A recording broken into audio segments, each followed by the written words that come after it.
আসসালামু আলাইকুম ফ্রেন্ডস, আশা করি সবাই ভালো আছেন। লার্নিং পয়েন্ট 360 ডিগ্রির আরেকটি নতুন ভিডিওতে আপনাদের সবাইকে জানাচ্ছি স্বাগতম।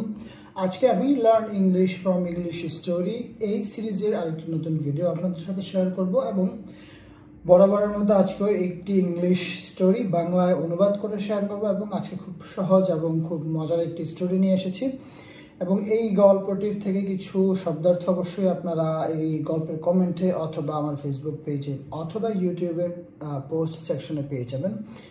সো বন্ধুরা, কথা বাড়াবো না, চলে যাব সরাসরি আজকের গল্পটিতে। আজকের যে গল্পটি, সেই গল্পটির নাম হচ্ছে the old lion and the clever Fox.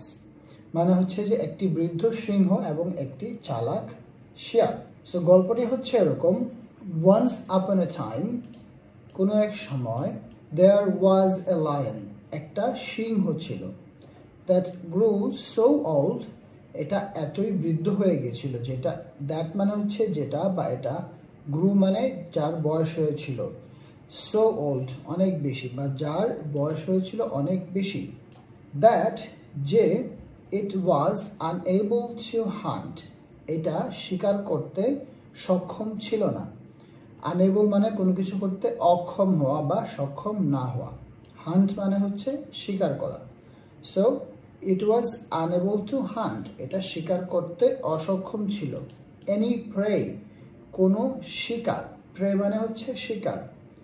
For his মিল, তার খাবারের জন্য। হি ওয়াজ সো ওয়ারিড, সে এত চিন্তিত ছিল অথবা সে অনেক চিন্তিত ছিল। And said to himself, এবং সে নিজেকে বলল, I must find a plan, আমাকে অবশ্যই একটা প্ল্যান বের করতে হবে। মাস্ট দ্বারা কোনো কিছুকে অবশ্যই করতে হবে এরকম বোঝায়। I must go there, আমার সেখানে যেতেই হবে। I must study, আমাকে অবশ্যই স্টাডি করতে হবে। একই রকম ভাবে I must find a plan, আমাকে অবশ্যই একটা বুদ্ধি বের করতে হবে বা একটা পরিকল্পনা করতে হবে। টু কিল প্রে, শিকার মারতে অথবা শিকার ধরতে। ওর অথবা I will die of starvation, I will die of starvation মানে হচ্ছে আমি অভুক্ত অবস্থায় বা খেতে না পেয়ে মারা যাব। স্টারভেশন মানে হচ্ছে যে অভুক্ততা বা না খেয়ে থাকার অবস্থাটা, সেটা এটি একটি নাউন।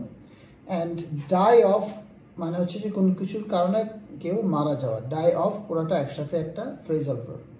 সো উইল দ্বারা বোঝাচ্ছে ভবিষ্যৎ। So I will die of starvation মানে হচ্ছে আমি না খেতে পেয়ে মারা যাব। He kept thinking and thinking, সে চিন্তা করতে থাকলো।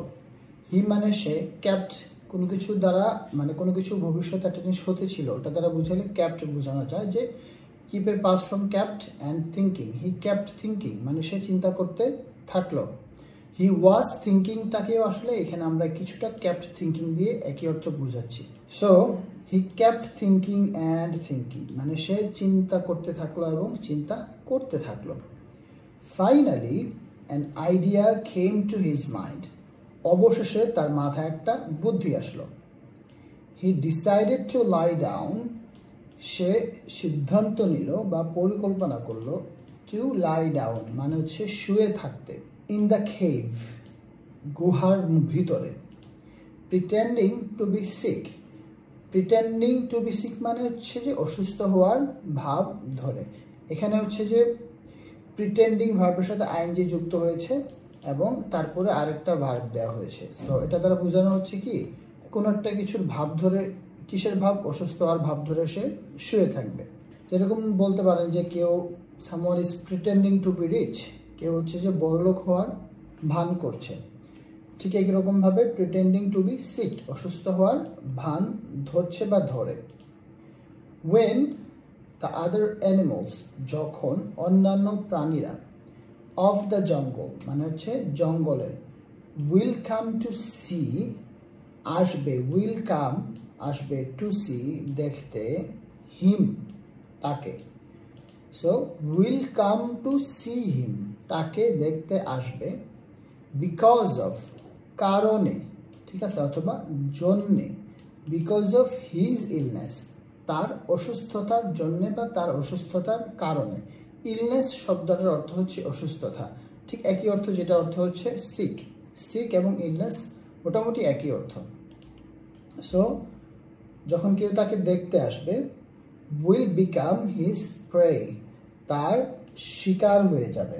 উইল বিকাম মানে হচ্ছে হয়ে যাবে, হিজ মানে তার, প্রে মানে হচ্ছে শিকার। মানে সে অসুস্থ হয়ে জঙ্গলে গুহার মধ্যে শুয়ে থাকা সময় তাকে যারা যারা দেখতে আসবে, মানে সে তো অসুস্থতার ভান করছে, তাকে যারা যারা দেখতে আসবে তাদেরকে সে খেয়ে নেবে বা তার শিকার করে ফেলবে। দ্য ওল্ড লায়ন, এই বৃদ্ধ লায়নটি, যে আমরা যেহেতু অলরেডি একটা লায়নকে নিয়ে কথা বলতেছি এই জন্য এখানে দা হবে। দা দ্বারা কোনো কিছুকে নির্দিষ্ট করা যায়, দায়ের অনেক ব্যবহার আছে, এর মধ্যে একটা হচ্ছে কোনো কিছুকে নির্দিষ্ট করা। এখন আমরা যেহেতু একটা স্পেসিফিক লায়ন নিয়ে কথা বলতেছি, যে লায়নটা হচ্ছে যে বৃদ্ধ হয়ে গিয়েছে, বনের মধ্যে গুহার মধ্যে সে শুয়ে থাকবে এই প্ল্যান করছে, সো ওই লায়নটা, সো এই দা দ্বারা বোঝানো হচ্ছে যে ওই লায়নটা, দ্য ওল্ড লায়ন, ওই বৃদ্ধ লায়নটি অথবা এই বৃদ্ধ লায়নটি, put his wicked plan into practice. Put into practice এতটুকু ধরনের একটা অর্থ, পুট ইনটু প্র্যাকটিস অথবা অ্যাকশন, মানে হচ্ছে যে কোনো কিছুকে বাস্তবে রূপদান করা, বাস্তবায়ন করা। এখন পুটের পরে কি পুট করলো সেটা আমরা বলে দিতে হবে। দ্য ওল্ড লায়ন, এই বৃদ্ধ লায়নটি পুট করলো বা রূপ দিল হিজ উইকেড প্ল্যান, তার দুষ্ট বুদ্ধি, ইনটু প্র্যাকটিস মানে হচ্ছে যে বাস্তবে বা এই পরিকল্পনা সে যেভাবে প্ল্যান করছে সেভাবে সে করা শুরু করলো, ঠিক আছে। and it started working, এবং এটা কাজ করা শুরু করলো। it started এটা past indefinite tense, it started এটা শুরু করলো, working কাজ করা। সো এখানে যদিও এমিজান নাই, তারপরে এই ওয়ার্কিং দ্বারা মানে হচ্ছে যে কাজ করা। সো এই ওয়ার্কিং দ্বারা কাজ করতেছে বোঝাচ্ছে না, এই ওয়ার্কিং দ্বারা বোঝাচ্ছে কাজ করা। it started working, এটা কাজ করা শুরু করলো। আমরা বলতে পারতাম আরেকটা উদাহরণ দেই, it started improving, এটা উন্নতি করা শুরু করলো। it started raining, বৃষ্টি পড়া শুরু হলো। ওকে, days passed মানে হচ্ছে যে দিন অতিবাহিত হতে থাকলো। days passed by মানে হচ্ছে যে দিন অতিবাহিত হওয়া শুরু করলো বা দিন অতিবাহিত হতে থাকলো। and এবং a lot of মানে হচ্ছে যে প্রচুর, অনেক। other animals মানে হচ্ছে অন্যান্য পশু পাখিরা। of the jungle এই জঙ্গলের। fell into his trap তার এই ট্র্যাপে পড়লো। and turned into his meal এবং turned into মানে পরিণত হওয়া, ঠিক আছে, বা রূপান্তরিত হওয়া। সো and turn into যেগুলো হচ্ছে পরিণত হয়েছিল, his meal তার খাবারে, মানে হচ্ছে যে বনের অন্যান্য প্রাণীগুলো তার খাবারে পরিণত হয়ে গেল বা সে তাদেরকে খেয়ে ফেললো। But evil is short lived মানে হচ্ছে যে যে দুষ্ট জিনিস বা খারাপ জিনিস কিন্তু ক্ষণস্থায়ী। evil is short lived, খারাপ জিনিস ক্ষণস্থায়ী। one day একদিন a fox came to visit, একটা শিয়াল came to visit মানে দেখতে এসেছিল। came, কামের পাস্ট ফর্ম হচ্ছে came, কাম মানে আসা, came এসেছিল। a fox came একটা শিয়াল এসেছিল to visit দেখতে the ailing lion মানে হচ্ছে যে সেই অসুস্থ সিংহটিকে। ailing মানে হচ্ছে অসুস্থ, আমরা যেমনটা সিক পড়লাম যেমনটা ইল পড়লাম ঠিক একই রকম ভাবে ailing মানে হচ্ছে অসুস্থ। the fox was very clever শিয়ালটা কিন্তু খুব চালাক ছিল, খুব বুদ্ধিমান ছিল। his sixth sense warranted him তার যেই ষষ্ঠ ইন্দ্রিয় বা তার যে সিক্স সেন্স এটা তাকে সতর্ক করে দিল, তাকে একটা ওয়ারেন্ট দিল। to be careful কিসের জন্য? সাবধান হওয়ার জন্য। and look around এবং চারদিকে দেখার জন্য। before seeing the lion এই সিংহটিকে দেখার আগে, মানে সিংহর কাছে যে তার খোঁজ খবর নেওয়ার আগে তার সিক্স সেন্স তাকে বলল চারপাশে ভালোভাবে দেখে নেওয়ার জন্য।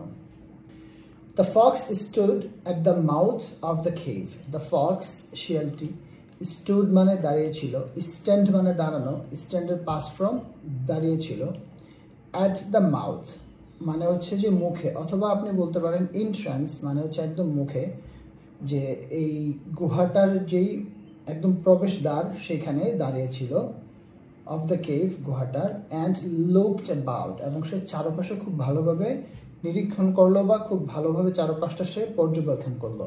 লুকড অ্যাবাউট মানে হচ্ছে চারপাশে পর্যবেক্ষণ করা বা ভালোভাবে পরীক্ষা নিরীক্ষা করা। তখন কি হলো? It did not take him long, তার বেশি সময় লাগলো না। It did not take him long, এটা তার বেশি সময় লাগলো না।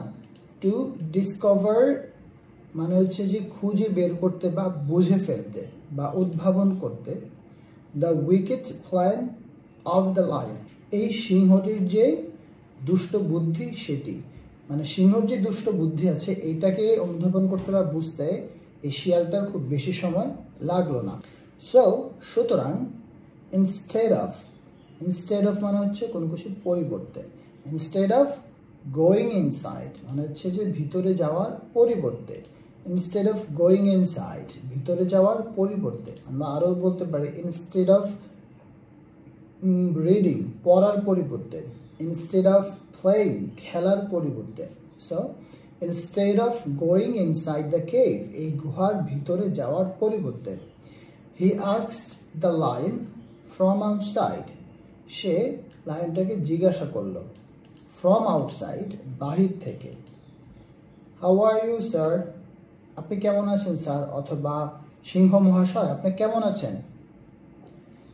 দ্য লায়ন রিপ্লাইড, এই সিংহটি উত্তর দিল, I am not feeling well at all, আমি মোটেও ভালো অনুভব করছি না। আই অ্যাম নট ফিলিং মানে আমি অনুভব করছি না, ওয়েল মানে হচ্ছে ভালো, অ্যাট অল মানে আদৌ, ঠিক আছে, অথবা মোটেও, আমি মোটেও সুস্থ বোধ করছি না বা আমি মোটেও ভালো বোধ করছি না। দেখেন এখানে কিন্তু প্রেজেন্ট কন্টিনিউয়াস টেন্স ব্যবহার করা হয়েছে, আই অ্যাম নট ফিলিং নেগেটিভে, কারণ কি এটা একটা কোটেশনের ভিতরে, যদিও গল্পটা পাস্ট কিন্তু কোটেশন দিয়ে সিংহটা যেই কথাটা বলছে হুবহু সেই কথাটা এখানে বুঝিয়ে দেওয়ার চেষ্টা করা হয়েছে বা সেই কথাটা এখানে দেওয়ার চেষ্টা করা হয়েছে, এবং সেজন্য এটা কোটেশনের ভিতরে, এবং কোটেশনের ভিতর দিয়ে ও যেভাবে ঠিক বলেছে প্রেজেন্ট টেন্সে সেভাবে এখানে দেওয়া হয়েছে। So I am not feeling well at all, আমি আদৌ ভালো বোধ করছি না। বাট কিন্তু, why don't you come inside, তুমি কেন ভিতরে আসছো না, কাম ইনসাইড ভিতরে আসা, অ্যান্ড সি মি এবং আমাকে দেখছো না বা আমার সাথে দেখা করছো না, মাই ফ্রেন্ড আমার বন্ধু।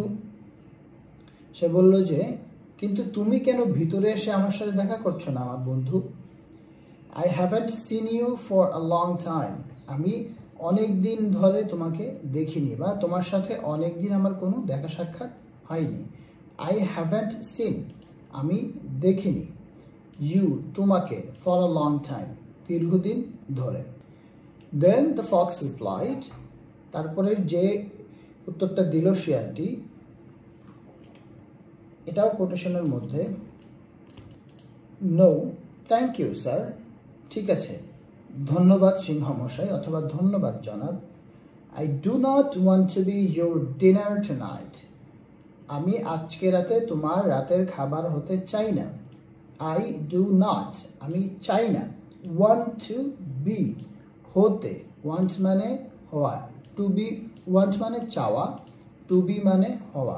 সো ওয়ান্ট টু বি হতে, ইউর ডিনার তোমার রাতের খাবার, টুনাইট আজ রাতে, লাইক দ্য আদার অ্যানিমেলস, এখানে লাইক মানে হচ্ছে মতো, অন্যান্য প্রাণীগুলো, আদার অ্যানিমালস মানে অন্যান্য প্রাণীগুলো। এখানে এই যে দা দিয়ে আদার অ্যানিমালস বোঝানো হয়েছে, এই দাটা দ্বারা বোঝানো হচ্ছে যে ওই যে অন্যান্য কিছু প্রাণীও তার কাছে এসেছিল, এসে তার খাবার পরিণত হয়ে গেল, ওই প্রাণীগুলোকে বোঝাচ্ছে, এই জন্য এখানে দা দ্বারা এই জিনিসটাকে নির্দিষ্ট করা হয়েছে। So like the other animals অন্যান্য প্রাণীগুলোর মতো, হু যারা, অনলি বা এখানে হু মানে হবে যাদের, অথবা যাদের আছে, হু অনলি হ্যাভ, যাদের শুধু আছে, অনলি হ্যাভ শুধু আছে, দেয়ার ফুটপ্রিন্টস তাদের পায়ের চিহ্ন, গোয়িং ইন ভিতরে যাওয়ার, মানে যাদের শুধু ভিতরে যাওয়ার পায়ের ছাপ আছে, বাট নট কামিং আউট কিন্তু বাইরে আসারটা না, মানে ওই প্রাণীগুলো যারা তার খাবারে পরিণত হয়ে গেছে, যাদের আছে শুধুমাত্র ভিতরে যাওয়ার ফুটপ্রিন্ট, যে পায়ের ছাপটা যেটা শুধু ভিতরেই গেছে, সেই পায়ের ছাপগুলো কিন্তু আর বাইরে হয়ে আসে নাই। তার মানে হচ্ছে কি তারা ওইখানেই সিংহের হাতে মারা পড়ছে।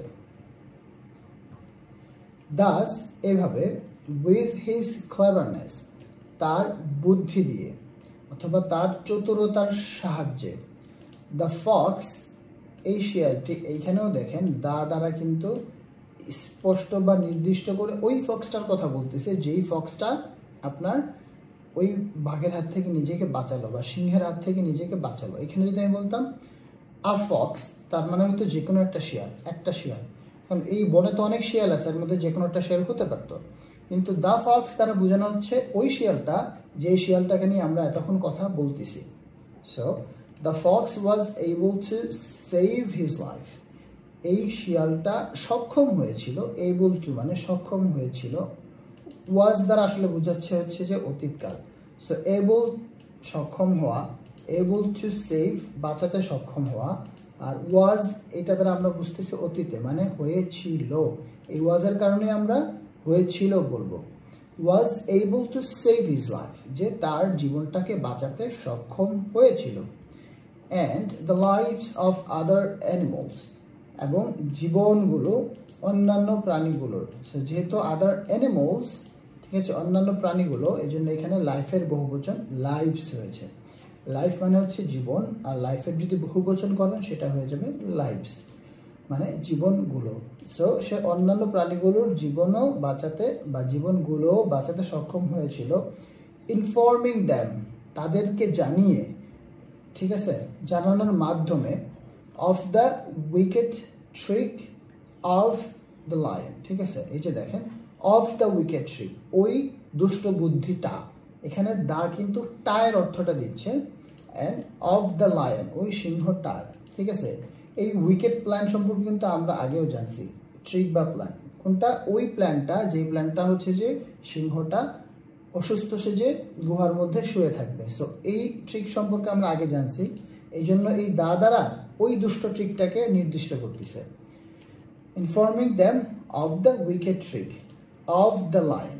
সো কোন সিংহ বনে, এখানেও আমরা নির্দিষ্ট করতেছি, অনেক সিংহ থাকতে পারতো, কিন্তু কোন সিংহটার দুষ্ট বুদ্ধি, যে সিংহটা বৃদ্ধ এবং যে গুহার মধ্যে শুয়ে আছে অসুস্থ হওয়ার ভান ধরে।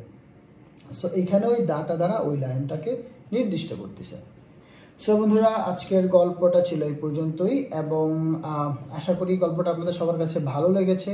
এই গল্পটার সম্পর্কে কোনো প্রশ্ন থাকলে, শব্দার্থ সম্পর্কে কোনো প্রশ্ন থাকলে অবশ্যই আমাকে কমেন্ট করে জানাবেন, আপনাদের মতামত জানাবেন, এবং কাইন্ডলি এই গল্পটা বেশি বেশি করে আপনাদের সোশ্যাল মিডিয়াতে শেয়ার করবেন, যেন আমি আরও এই ধরনের ভিডিও বানাতে অনুপ্রাণিত হই।